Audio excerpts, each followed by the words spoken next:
What's up, everybody, and welcome back to the Combat Corporation, your source of combat sports. I'm your host, Al, the Postmaster Tomorrow, and today I have a gear review on the Everlast MX2 training gloves.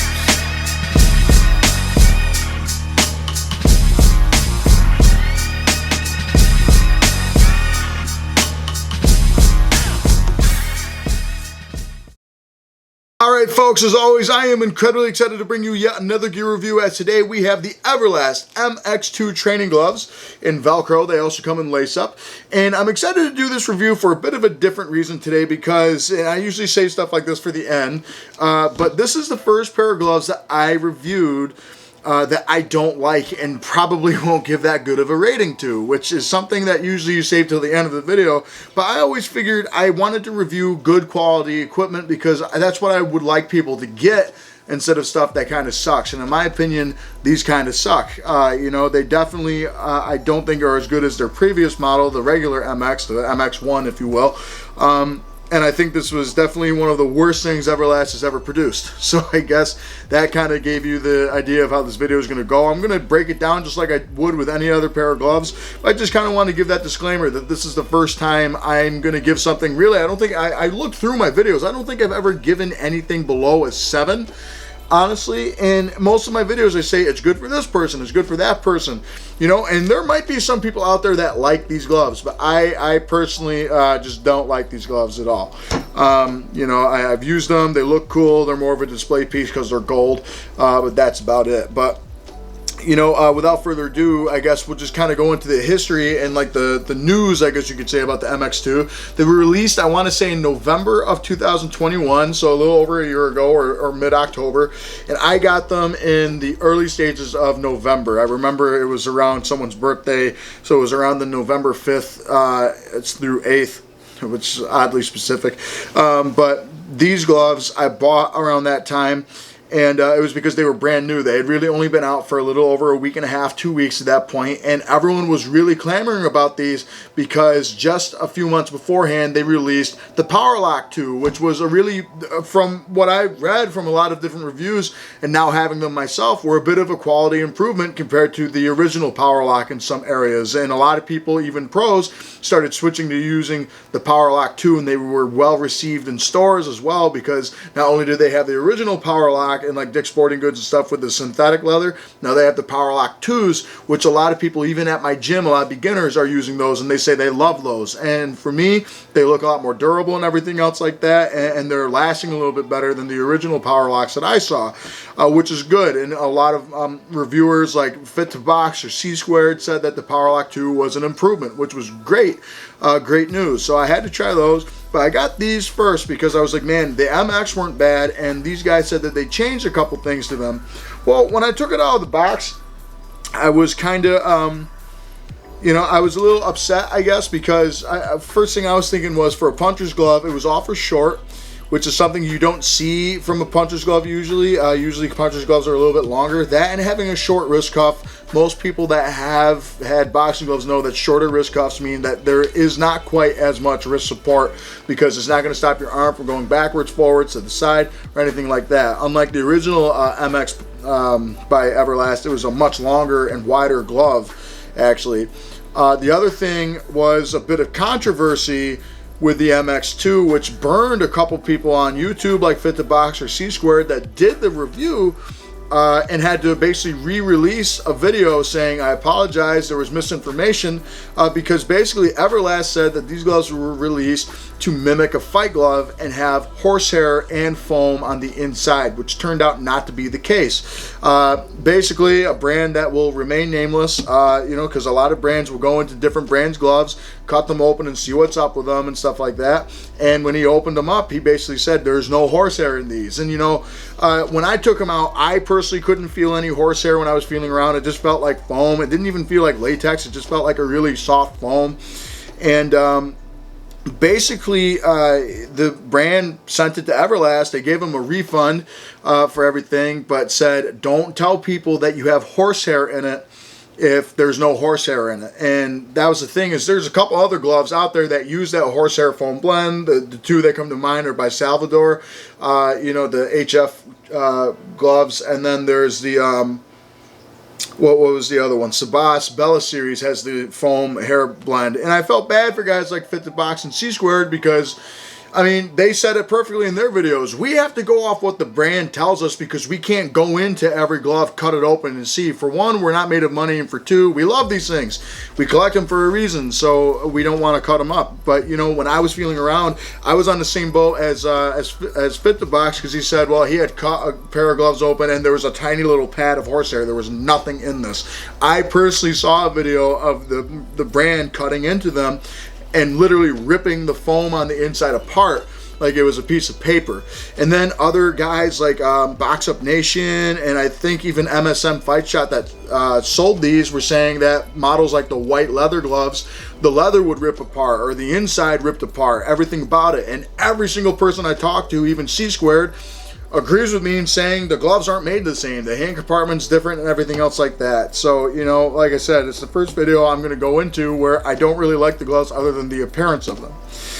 So Everlast kind of, eventually they changed and said there was a mistake. That their fight glove was horsehair and foam blend, and that there was no horsehair in this. But then you saw the price difference between the original MX, which was like $170 or $180, and then $230 for these things, or $220, $230 for these things. That extra cost would have been horsehair, because I don't know if people know this, horsehair is actually pretty expensive. So that was kind of, you know, the big thing. I personally think Everlast tried to pull wool over everyone's eyes and go that route just to get more money. They still haven't dropped the price on these. They're still about the same. But let's actually go into the build of the glove, or the look of the glove first. So you can get them in lace-up and Velcro closure. I chose Velcro just for convenience, and at the time they had a gold colorway, but they come in standard black, red, and white.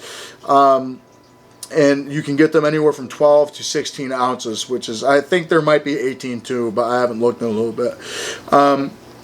And that's the model I have, is the gold one. And like I said, it was limited edition when they were released. As you know, I'm a sucker for gold, so I had to get them.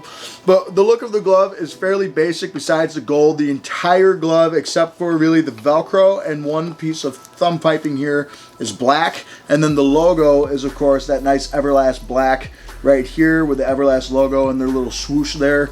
And then on the side, we have the Mexican eagle that says MX right next to it, which is really cool. And then on the cuff, it says the same thing, HO in Mexico right there. And then MXTG right there, 16, and that is a model of the glove. Now, one thing I want to talk about, even that I even just kind of noticed myself when I took these out to review them, is if you look at the gloves, Everlast themselves goofed. Look at the stamp on the... This stamp is upside down right here, so that's kind of funny. This stamp is upside down on this glove, so it's the eagle's upside down like that, which is crazy to me. The laces are also gold, and there's a little bit of white, like squiggle laces, I guess. I don't know what those are called. They look like cross lacing. At the bottom, those are white, but the rest of them look like they're a whitish gold tint right there for the stitching. And then the thumb attachment as well is gold. So everything that's leather on the glove except for the thumb piping is all gold, and the interior is black. Now when we talk about the build of the glove, the one thing that this has going for it is that, in my opinion, which I was surprised when a dealer told me that I guess the white model, especially of the MX2, I think the leather like ripped in certain spots, or the stitching just fell apart. I don't have that problem with these. That's the one thing that Everlast says is that they use is Piel Plancheta leather. And I was looking at it and I couldn't find any like real like link to it. So I just think it's basically just trying to make it sound cool. But it is actually a decent quality leather on the outer shell of the glove. And one thing I was surprised by Everlast, because usually whenever you get a metallic type color like gold, you can just smell the spray paint.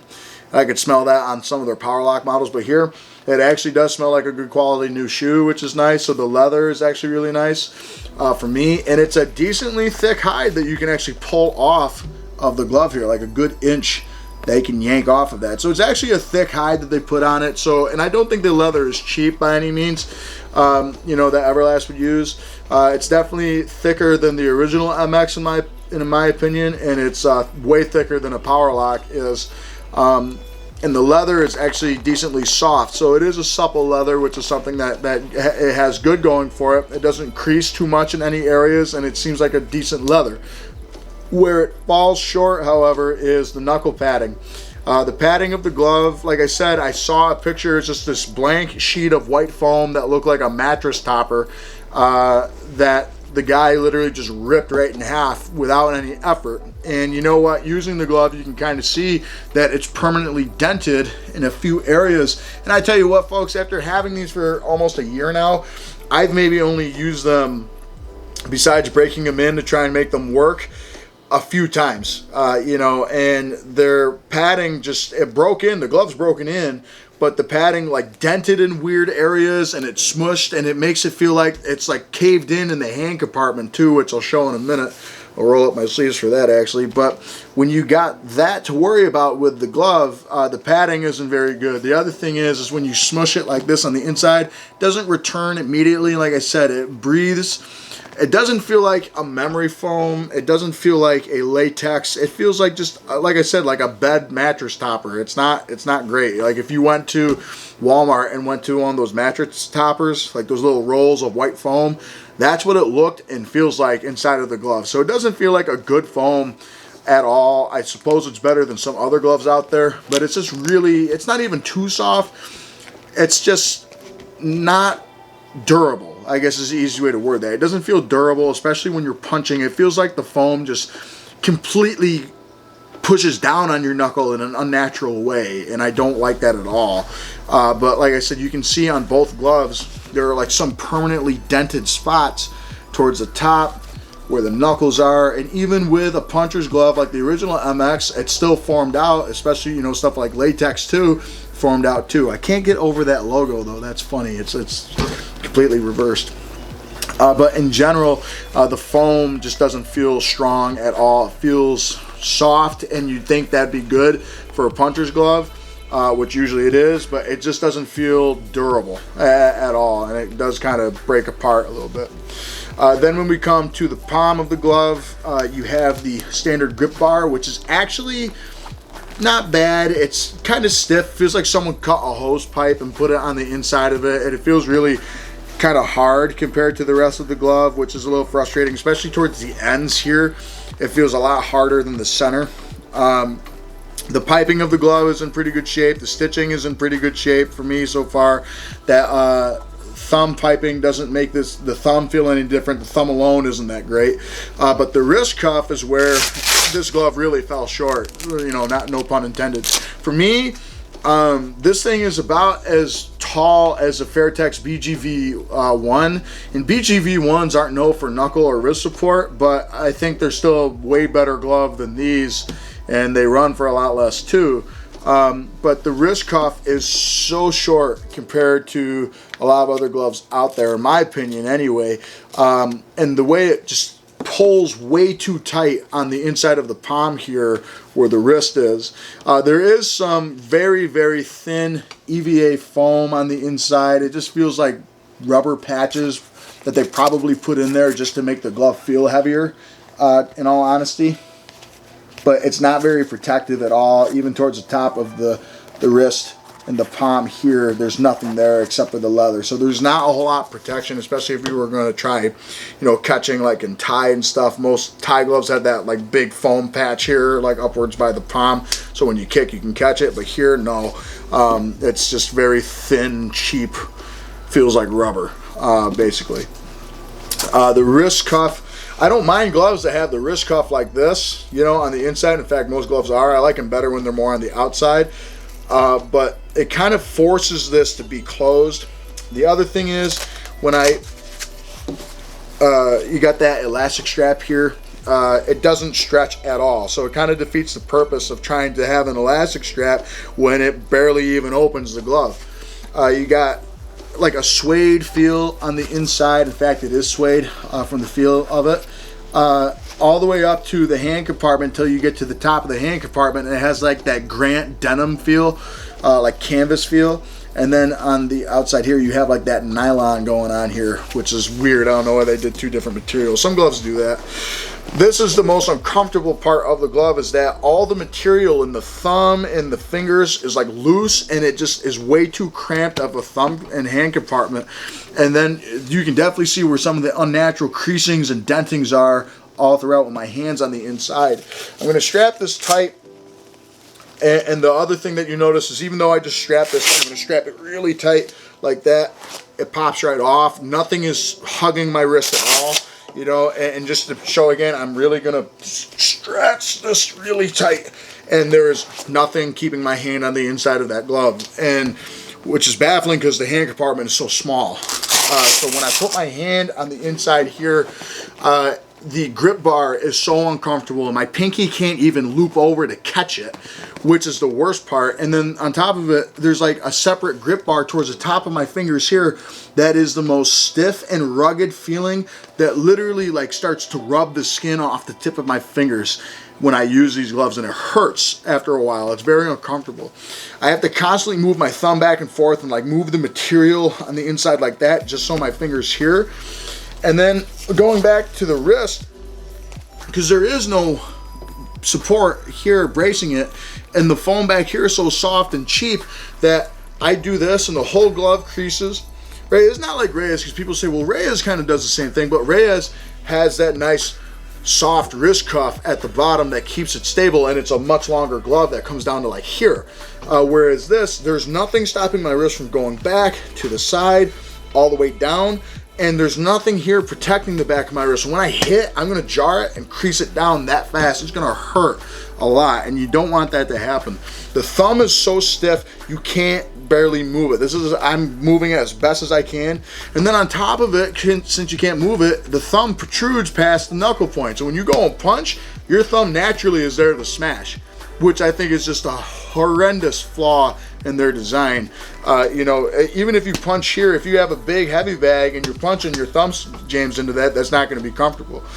They don't open well. There is no flexibility to these. I am stretching my hand as far open as it'll go, but that's about it. It does not go very far. So if you're one to parry or catch punches, that doesn't work.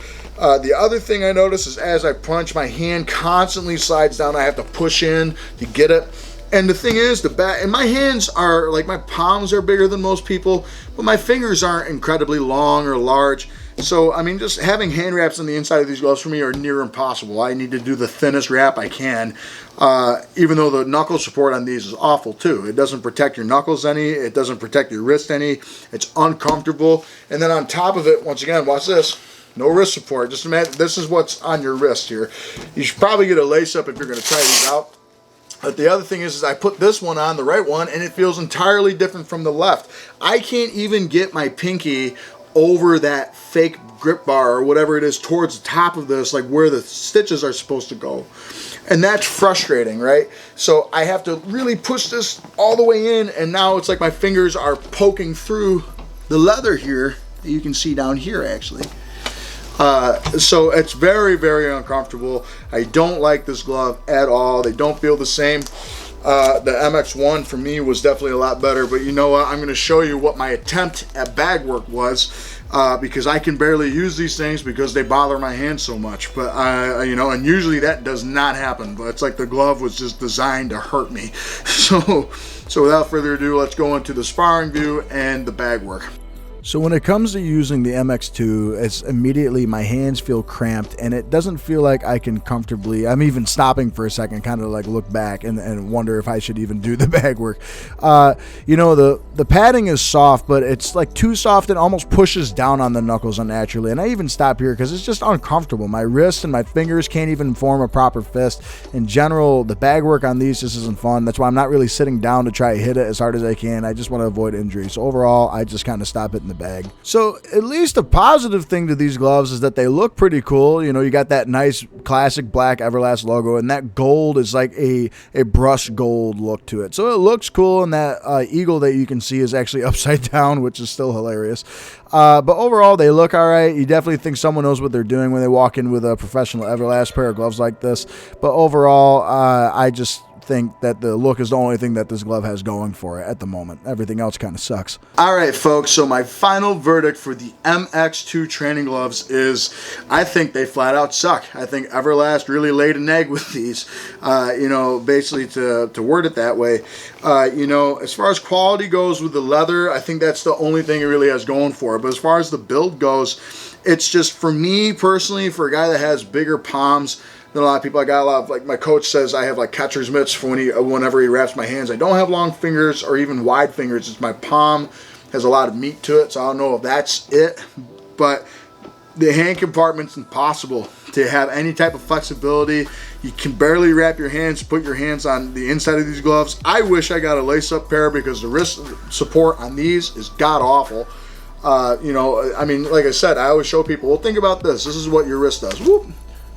If there's nothing there to stop the brace from creasing at least a little bit, if every Velcro glove you can virtually do that with, but if it's this easy for me to just willy-nilly do this back and forth with no effort, imagine when you're hitting full force and this glove is just flopping like that constantly. The glove is soft. You can definitely spar in these. You can hit the bag with these. You can do whatever you want, but I think the foam is so cheap and it feels so cheap. Especially after seeing a video of someone cutting the glove open and literally ripping the foam in half. I mean, like, that's what's on your knuckles. That's what's supposed to protect you. And yes, not every foam is so strong that you can't just rip it in half. You can do that with virtually anything. But I mean, you just wouldn't expect that to be so easy when you actually see that happen like that. The thumb support and the thumb on the inside, it's cramped, it's uncomfortable. You smash your thumb constantly because the thumb has that just natural protrusion. So if it can't move and you're balling your fist, look where the thumb goes. Right past your knuckle line, and that's not good. So when you go to smash something, it hurts. You know, I've smashed my thumb a bunch of times in these gloves. The hand compartment's just way too cramped, and the worst part about it for me is, you know, past the actual grip bar that you have, there's like another one where your fingers are supposed to rest all the way up here, and I cannot describe to you how uncomfortable that is. You can wrap your knuckles to kind of get away from the feel towards the top of the glove here, you know, so it won't scrape your knuckles or anything like that. But when you put your hand on the inside and your fingertips are constantly just trying to grip this big hard piece of canvas or whatever it is on the inside, that piece of cloth that constantly rubs on the tip of your fingers, it hurts after a while, and I just don't like that at all. It does not feel comfortable. It's not a good glove is the easiest way to word it. You know, it's really not. It's the first pair of gloves that I've ever reviewed that I just don't recommend to anybody. On top of it, the price, $230 or $229.99, whatever you want to call it. I think that is outrageous if you're going to charge someone for this much. I think the original MX is perfect. I would still use that glove. Not perfect. Not every glove is perfect. Not one glove on the planet is perfect per se, but I think the Everlast MX1 did a great job. I think the Power Lock 1 and 2 are blow these things out of the water, and so my favorite Everlast glove is probably the Protex 3 series. I like those. And from what I understand, they're making a Protex 4 model sometime in the future, which will be cool. But I mean, between these gloves just feeling like they're cheap, and I don't know what Everlast was doing with these. I mean, if you really want to go back to something that baffles me about this is how much Everlast didn't care was, I mean, even just such a small little design flaw as having one logo completely upright and one logo upside down because no one wanted to put it through a quality assurance check. So that just tells me I don't even know if they made these in Mexico or just had them out on a print somewhere and said, yeah, just do this and do that. I don't know. That, and on top of it, they lied about it having horsehair. So why should I believe these were actually made in Mexico? Because I tell you what, from every other Mexican brand out there, like Gill, New Sporting, I mean, Grant stuff is made in Mexico. Reyes, you want to talk about all those, that even the smallest workshops in Mexico, Casanova, I think, is another one. All of those gloves are made way, way, way better and cheaper than this. And you know, as far as price goes, they're cheaper. And you know, these gloves, I just think they try to say, oh, they were made in Mexico and this and that. I think Everlast kind of lied to people on this, honestly. I wouldn't be surprised if these were made in Pakistan, to be honest with you. So I don't know. I think Everlast kind of, like I said, they kind of laid an egg with this one. If I had to give it a final rating, guys, I'd give it a 3 out of 10.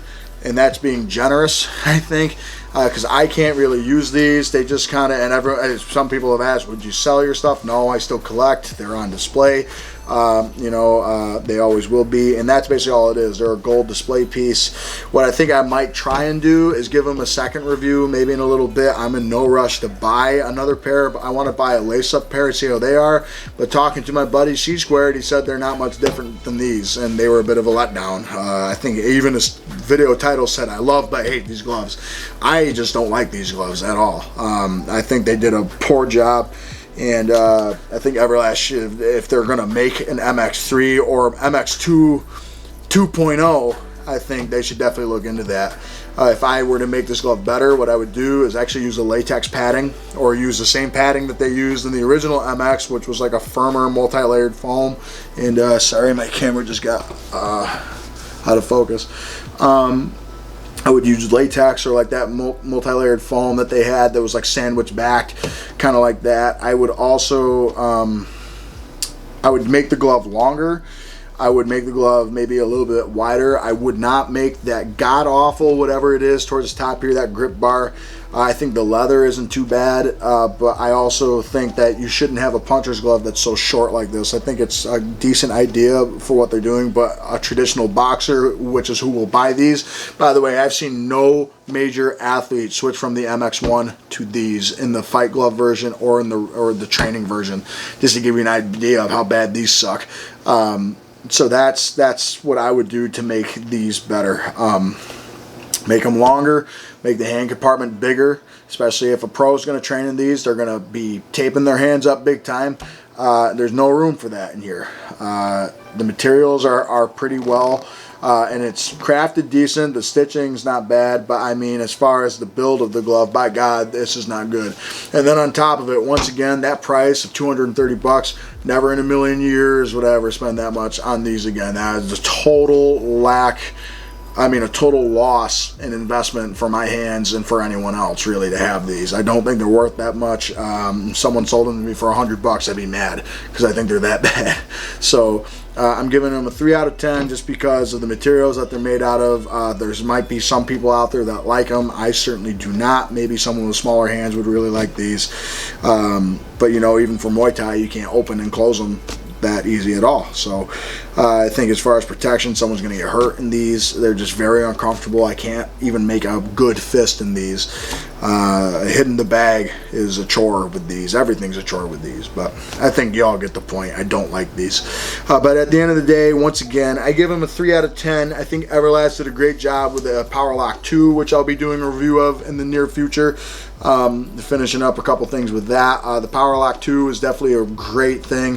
If you want to try a puncher's glove made by Everlast, go to the MX1. Do not waste your time with these, is what I would tell you, because I personally just don't like these. I think you will hurt your hands. I think you'll break your knuckles. I think you'll break your wrists. I think the back of your metacarpals are going to snap in half. I just don't think they're good for anyone of any level.